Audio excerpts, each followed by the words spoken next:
கண்கண்ட தெய்வமே கலியுக வரதனே ஆறுமுகமான குரு அறிந்திட்டேன் உன் மகிமை இக்கணமே வருவாய் என் ஸ்கந்த குருவே நீ என்னை காத்திடவே எனக்கு நீ அருளிடவே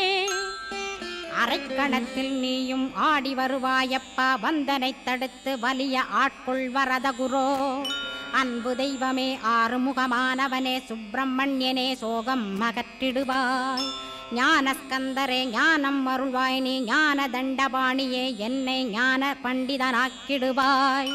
அகந்தையலாம் அழித்து அன்பினை ஊட்டிடுவாய் அன்புமயமாக்கி ஆள்கொள்ளுவையப்பா அன்பை என் உள்ளத்தில் அசைவின்று நிறுத்திவிடு அன்பையே கண்ணாக ஆக்கி காத்திடுவாய் உள்ளும் புறமும் உன்னருளாம் அன்பையே உறுதியாக நானும் பற்றிட உவந்திடுவாய் எல்லை இல்லாத அன்பே இறைவழி என்றாய் நீ அங்கிங்கனாதபடி எங்கும்